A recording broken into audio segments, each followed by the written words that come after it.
I'm counting down my top 10 90s clubs, bars, and concert venues in LA. In no particular order, first on my list, at number 10, Glam Slam. This club was formerly located at 333 South Boylston, in downtown Los Angeles. Glam Slam West was Prince's third franchise called Glam Slam West. The club opened its doors January of '93. At the time, it was a hunting ground for celebrities and supermodels. Well-known musicians have played at the venue like Ice Cube, Peter Gabriel, No Doubt, and Billy Idol. In the summer of '94, Prince and the New Power Generation held a dance show called Glam Slam Ulysses, where they performed special concerts at the venue. Prince was influential in designing the look of the nightclub. The club's design were of vibrant colors, like mustard, blue, scarlet red, and a green scheme. There was a purple dance floor embellished with his trademark and gold Egyptian statues. The club was a test bed for his latest music and was a useful revenue stream since he was disputing with Warner Brothers over the ownership of his music. Prince would eventually cut ties with Warner Brothers. In later years, the venue permanently closed its doors and reopened under new management not tied to Prince. If you're enjoying this video, please subscribe to my channel for more of my top lists and hit the notification button for more videos. Number 9. Dragonfly.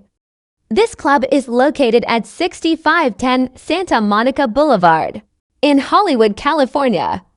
The iconic landmark has maintained an edge over the decades and hosted a range of musical performances from different musical backgrounds. And it's still open as of today. In the 90s, the Dragonfly was a small, unpretentious, low-key nightclub with reasonably priced drinks, a chill staff, minimal lines, with an underground ambience feel. At that time, the casual nightclub had a dark interior backdrop, multiple bars, a modest stage, and an intimate outdoor patio for smoking. The cover charge was cheap back then, and the dress code was non-existent. The DJs came from all over the world to play this nightclub. The street parking was not secure, and it was a must to pay attention to the street signs to avoid getting a ticket. The sound system was on point. There was an expanding dance floor with soaring beats until 2 in the morning. The Dragonfly is and will always be a place to chill out, get your drink on, and enjoy a hassle-free Hollywood night out. Number 8. The Hollywood Palladium. This concert venue is located on 6215 Sunset Boulevard in Hollywood, California. The Art Deco venue originally opened its doors in the 1940s, hosting Frank Sinatra and the Tommy Dorsey Orchestra. Since opening almost 82 years ago, it hosted the Emmy Awards, the Grammy Awards, the Rolling Stones, James Brown, Led Zeppelin, Nirvana, Lenny Kravitz, Madonna, Barbara Streisand, and more. In the 1980s and the 1990s, punk rock, hip-hop, rap, and heavy metal concerts started booking the venue. Sadly, violent outbreaks and disturbances resulted in the Palladium closing for 8 weeks in February 1993. In 2008, the venue underwent renovations and opened back on October 15th. The top-to-bottom renovations included an overhaul of the venue's interior and exterior, new dance floor, expanded concessions, upgraded restrooms, and improvements to the stage infrastructure. This venue is still open today. Number 7. The House of Blues. The House of Blues was formerly located at 8430 West Sunset Boulevard in Hollywood, California, on the world-famous Sunset Strip.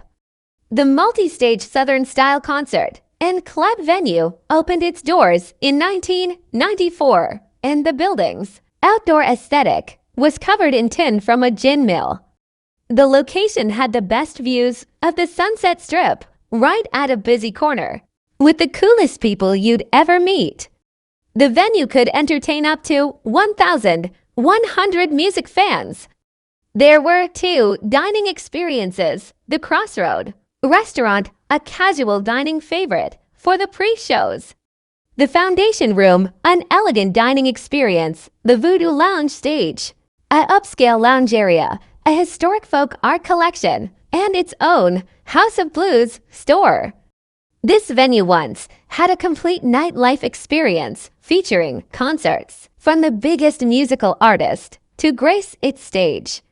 Notable acts that have performed at the House of Blues were Tupac, Aerosmith, Stevie Wonder, Prince, Billy Idol, Aretha Franklin, Snoop Dogg, Britney Spears, and Jay-Z. On Sundays, there was a gospel brunch that featured inspiring gospel stage performances, followed by a Sunday fun day barbecue on the patio. The House of Blues once accommodated extraordinary events. The venue permanently closed its doors on August 2015, after 21 years, to make way for a mixed-use condominium hotel and an entertainment facility. Number 6. The Century Club. The Century Club was formerly located on 10131 Constellation Boulevard in Century City, California. The posh venue was the hottest nightclub in Century City back in the 90s. The diverse crowd dressed upscale, and the music was off the charts. The establishment was once owned by Mark Fleischman, former owner of New York's famous Studio 54. There were various music genres playing depending on the day of the week. On weekends, they'd open to the public with live music, dining, and dancing. There was salsa and disco on Fridays, a whole lot on Saturdays, R&B and hip-hop on Sundays. Celebrities like Shaquille O'Neal, Magic Johnson, Tyra Banks, and Prince once visited the club. There were large crowds, so everyone arrived early. The club was located next to the Cineplex Odeon Century Plaza Theater, which made the club an accessible spot for post-premiere parties. The venue permanently closed its door in 2007 to make more room for Century City high-rises. Number 5. The Billboard, also known as the Key Club. The Key Club was formerly located on 9039 Sunset Boulevard in West Hollywood, California. This venue opened its doors in August 1996 on the Sunset Strip billboard. The spectacular star-studded block party that featured Tony Bennett, the Gin Blossoms, and MC Jenny McCarthy. In its prime, the high-tech $9 million club was set up to attract celebrities. The three-level club booked acts like James Brown, the Ramones, the Monkees, the Tubes, the Almighty Ultrasound, Dick Dale, Dwight Yoakam, Bow Wow, and Brandy. Magic Johnson held his 37th birthday celebration there, and Prince once dropped by for a visit. In October '97, the venue hosted the after-party for the premiere of the movie Boogie Nights, which attracted stars like Burt Reynolds, Mark Wahlberg, and Julianne Moore. American comedian Pauly Shore liked to hang out on Fridays, and even former President Bill Clinton was spotted in June '97 at a special event. In '98, the Billboard had undergone a name change, and the club became the Key Club. In the '90s, you'd find Hollywood's hottest crowd at the Key Club, indulging in California's best music and nightlife. The venue permanently closed its doors in 2010, and the location welcomed an undisclosed new project. Number 4. The Sky Bar. The Sky Bar is located on 8440 Sunset Boulevard in West Hollywood, California. In December '96, the Sky Bar opened inside the Mondrian Hotel. The lounge features an outdoor area with a pool overlooking West Hollywood and an indoor area with a bar. The exquisitely designed hotel pool is surrounded by a teak deck and features underwater music. It's a perfect spot for soaking up the sun while enjoying the stunning panoramic views and upbeat vibes. By day, the lushly outdoor living room overflows with flowering vines, comfortable teak and wicker furniture, making this a chic go-to oasis for enjoying impeccably fresh cocktails with a lively and fun atmosphere.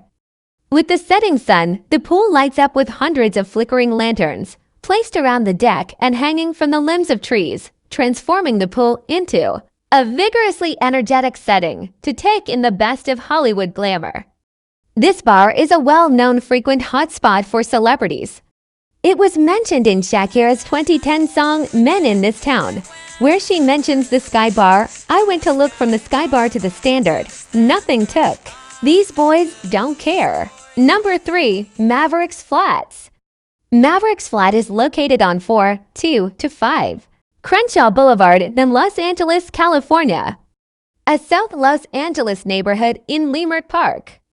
Mavericks Flat is a landmark music venue that once was vital for the Los Angeles music scene. The club opened its doors in 1966 with an opening act by The Temptations. Today, the neighborhood is still known as a center for arts, culture, and community activism in the Black community. In its earlier years, the nightclub had a reputation for playing notable jazz, soul, rhythm, and blues. The club quickly flourished and became an influential establishment.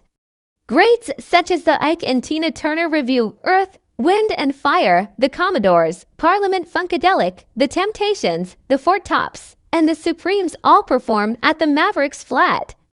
The venue quickly earned the moniker Apollo of the West after the legendary New York Theater in Harlem.